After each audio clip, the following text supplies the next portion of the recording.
You're still watching the Hallett Chambers, and if you're just joining us, we are having with us the senator representing Osun Central, Senator Ajibola Basiru, who is also the spokesperson of the Nigerian Senate, the 9th Senate.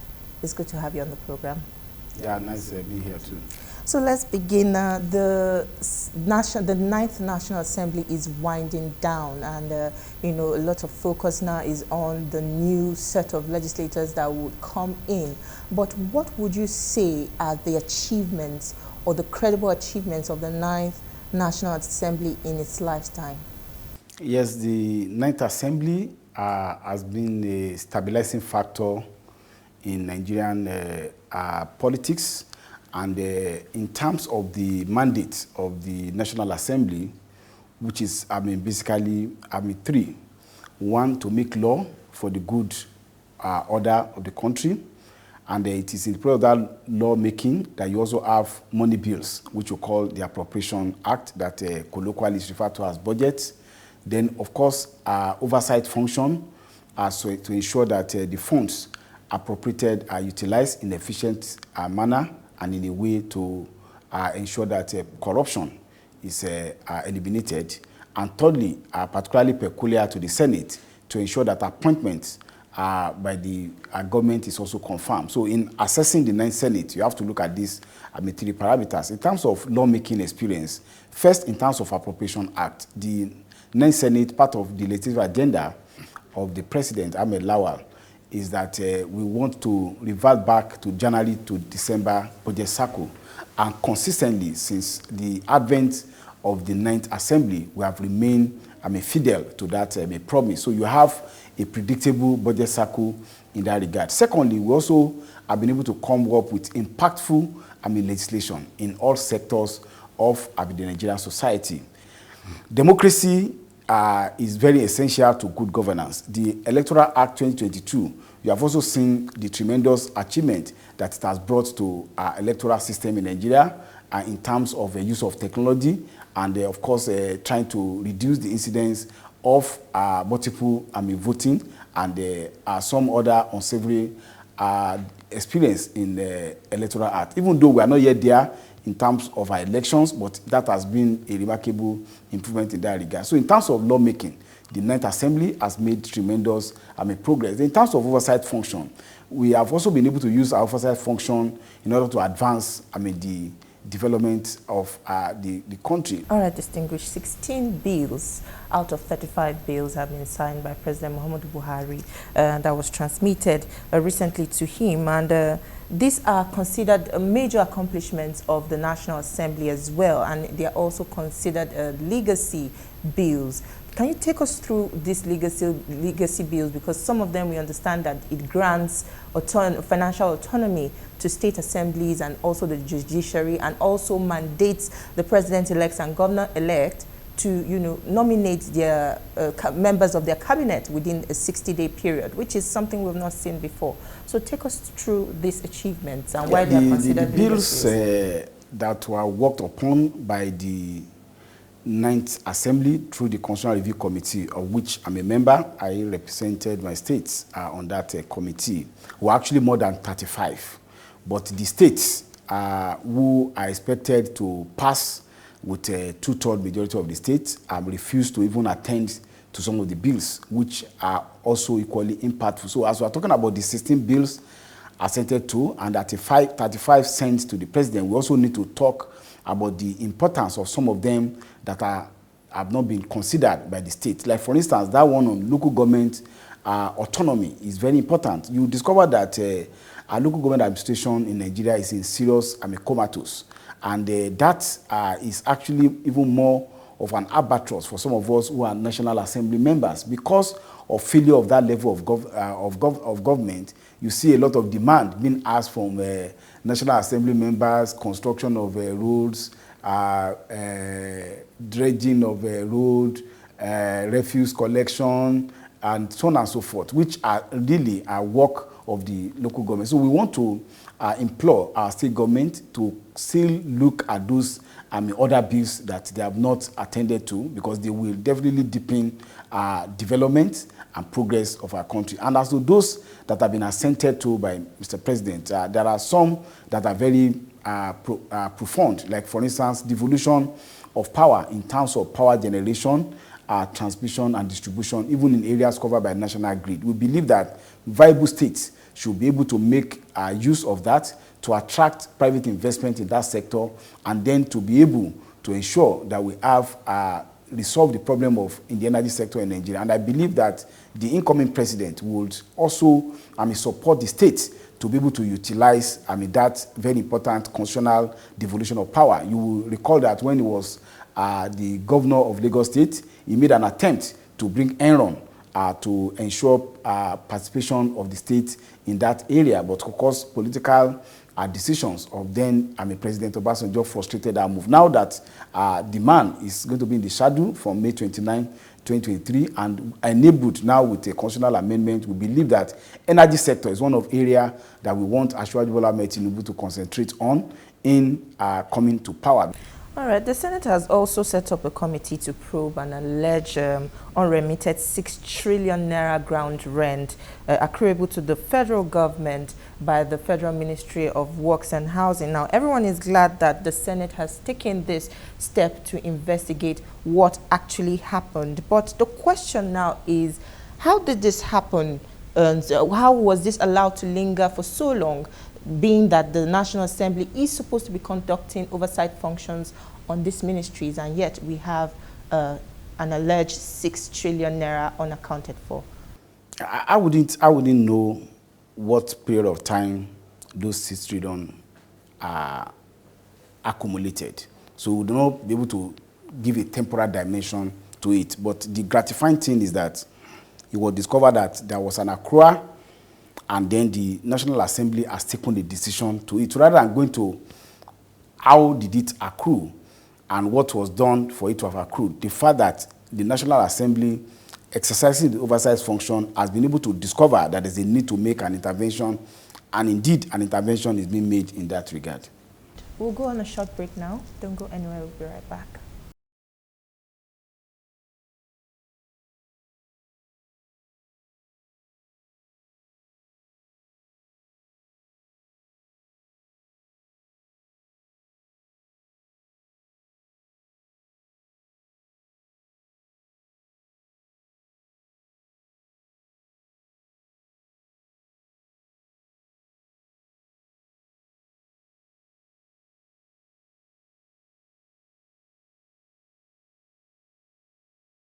Glad to have you back. If you're just joining us, you're still watching the Hallowed Chambers, and my guest is Senator Ajibola Basiru. Thank you for staying with us on the program.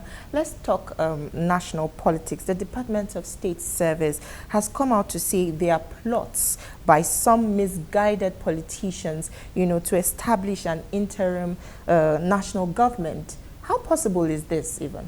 I don't know how possible is that, but I'm surprised that the Director of State Security will be coming up with a statement rather than effect arrests of people that they might have been suspecting are seeking to overthrow the government in a manner not contemplated by Constitution. Section 1 of the Constitution of Nigeria, specifically Section 1, Subsection 2, provide that the country shall be run according to the Constitution of Nigeria, and no person should be able to take over government except in accordance with the provision of the Constitution. So if you have that provision and you have an intelligence arm of the government now coming out and making what I call political statements, I don't think that is good enough. What we would have expected is for them to have been able to have serious intelligence and get those people arrested. Then in the context of not charging them to court, we'll be able to know that yes, this has actually happened. So I expect the DSS to do more than just issue a statement. Then on the issue of anybody contemplating that they want to take over government not in accordance with the Constitution, I think that's reasonable. So even the police and all other security agencies should wade into the matter, gather intelligence, investigate and they arrest and prosecute anybody who is taking those. For some of us who are involved in the pro-democracy struggle against the military, rule, and of course we also bore the brunt of that. I know very well that in 1997 I was one of those expelled by Abacha government using Decree 47, what they call interest of national security, or whatever they call it. So it is not acceptable. And when you also discover that most of the problem that we politicians are trying to rectify is accumulated problem of corruption, of bad governance during military rule. So most of our younger elements, particularly who are in their 20s and 30s, who did not witness the atrocities of military, perhaps some of those older politicians may be appealing to them. I will tell you that during a military government, it was government without accountability. It was government without responsibility. It was government of impunity and a government of crash outright suppression of human rights. Not even, students can even protest even within the confines of their campus without, getting arrested, rusticated, and even expelled. So may it never come that Nigeria will go back to the dark days of military dictatorship. But why would you say, on the part of the political parties and their candidates, why is it so difficult for them to concede and accept defeat? I think it's attitudes of people when you see political power as do or die affair. Really, if politics is about service, if election is conducted and you feel strongly that the election has infraction that can be litigated upon, one expects that you challenge such election in the court of law, and then you let the court of law to take a decision. For instance, in my senatorial district, I did not win the election. I have strong belief that the state government used strong arms in terms of violence to repress and suppress vote in my stronghold. But then the law says that if I must establish that, I must establish beyond reasonable doubt. As a legal practitioner, I know it will be a serious problem doing that in court. So rather than waste the resources of both the states and also the government, I've taken it to court of God and court of public opinion, and also believing that the work we have done will also signal us for higher responsibility and service to our people. But many politicians don't see it that way. And when you look at, with respect, some of the allegations that are even being bandied around by the people who are saying the 2023 election, particularly presidential election, have challenges. They are actually very flimsy. They are actually concocted, and they are not rooted at all in law. And how do you say that somebody who won in 5 states and his opponent did not even get 3 of his other opponents did not even get up to 25% in his domain, is claiming that election is rigged? So election in his own domain, where he got more than 90%, was not rigged. It was the election in other places where he lost and even got up to 25% that is rigged in that regard. Or somebody who is claiming that somebody is not qualified to contest without even on the face of his document showing evidence of conviction. Even by the constitutional provision, even when a person is convicted for an offense body of dishonesty, there's a friction of time after 10 years. And on the face of what you have filed and you are trying to whip up sentiment, is the so-called forfeiture order was 1994. It's actually very ridiculous when you see the kind of argument people made. Your party won the election and will be in charge of affairs in the executive and the legislative arm for the next 8 years. Now tell us, what should Nigerians look forward to that will be different this time around from this past 8 years? I think the expectation of Nigerians is that this government need to address certain critical areas that will be able to ensure that the quality of life of Nigerians may develop. I must tell you, there is poverty in the land. We must be able to develop as a government programs, policies properly implemented that address the problem of unemployment, that address the problem of hunger, and that address the problem of homelessness. And in this regard, in terms of concrete program, I think Ajibola Basiru will need to address the issue of the energy sector. You cannot drive any economy without addressing energy sector. Some of the earlier contracts that have been awarded in that sector need to be revisited and ensure that they work for Nigeria. Investment, critical investment need to be made in the energy sector to ensure that we have the necessary power, if I may use that word, to drive our economy. Senator Ajibola Basiru, spokesman of the 9th Senate, you won't be part of the 10th Senate this time around. What is next for you politically? Would you be active in politics, or you are retiring to your private life? I was not born a senator. I was born as Surajudeen Ajibola Basiru. And of course, this is not the first time I will be transiting from one position to the other. I was formerly Commissioner for Special Duties and Regional Integration, and I left that office in 2014.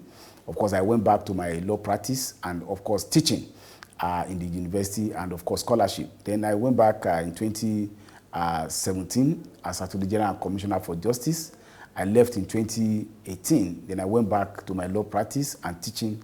Then I resigned January 2019 again to contest for the Senate. Now that a new person is taking over in Osun Central Senatorial District, I believe that I have a lot of things I want to do. I will first, by the grace of God, unless maybe I get immediate assignment politically, I intend to go on a very long vacation and enjoy myself. I've been in public service in and out for almost a period of about 12 years. I think I need to spend more time with myself and spend more time with my family. And of course, I'm always available to continue to serve and work for the Nigerian people. That is all on our program this week. You can watch this episode again on TVC News YouTube channel and also see a repeat broadcast at 7 a.m. on Sunday. Thank you for watching. I am Tijesu Adeoye. See you next time.